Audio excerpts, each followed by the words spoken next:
My name is Zhang Fu Li Zhang. 然后 LanZhou Ramen, beef heavy 的 LanZhou Ramen. Okay. He's the boss.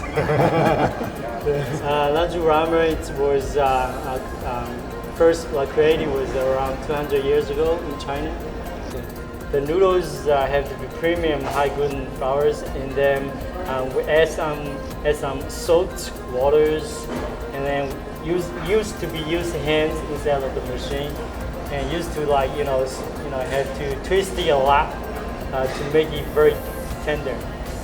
然后说我们的这个面可以拉成粗的、细的、酒叶扁的，就是说酒叶的各个形状的不同的。The noodle can make any size, can be thin, thick, thinnest, can be flat, can be triangle, however you like. Make the people prefer. How easy is it to learn how to hand pull the noodles? Is it difficult, or is it just something that you have to learn a long time over time? 你感觉这个拉面是不是很简单，还是很难，还是说需要很长时间的培训？怎么说呢？要看你的悟性。It's all dependable on the person. Some people learn it faster, some people slower. And I had to, some you had to put effort to it, and then probably that anyone can do it, but you had to put the effort to it.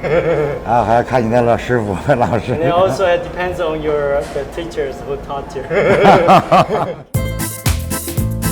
I'm Bruce Logue, chef owner of BoccaLupo Restaurant in Inman Park on Edgewood Avenue.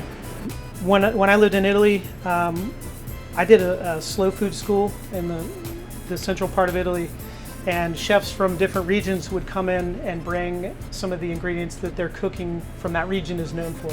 Some of like the presidio ingredients of slow food for their region, and all of them made their own pasta. They all came in with their flour and their eggs, and they didn't just like show up and be like, we'll use whatever flour and eggs are there. They had their stuff, and it meant a lot to them. And they all made the pasta dough by hand, and then most of them rolled it with like a mattarello, basically some sort of rolling pin, rolled it out by hand, cut everything by hand. And again, as you do that, you kind of like get this connection with the pasta and the way that it feels and it looks and ultimately it tastes. And the only way you're going to get that is to make your own, and to kind of develop your own recipe based on your memories and the kind of parameters of your recipes.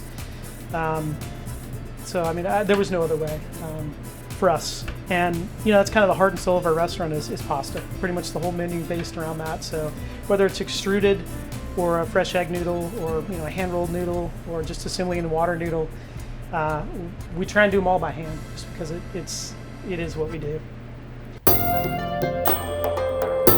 いらっしゃいませ. Welcome to Nakato Japanese Restaurant. I am the third generation grandchild of my grandmother who started the restaurant back in 1972. And we are here today to introduce the noodle tradition of Japan. So today I wanted to start off by introducing the Japanese soba noodle, which is made out of buckwheat. And buckwheat has this brown tint because of the wheat color.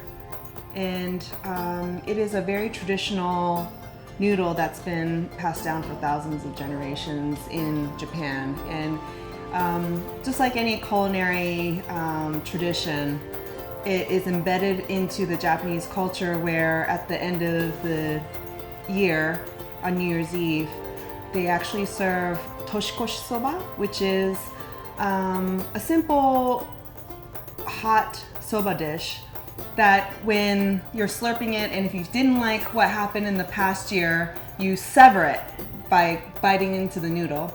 And if you want something to be everlasting and long-lasting, you keep on slurping until you finish the dish. So it's a good luck tradition to bring in the new year fresh and new. Part of eating the noodle is how people are enjoying it too. You have to let the chef know that you're enjoying it, who made the noodles by hand. And so the temperature usually for a hot noodle dish compared to American style soup is hotter in Japan. And so slurping is very customary in eating a hot noodle dish. You want to almost aerate the noodles while you're eating it, so you make the slurp. So I just, here we go.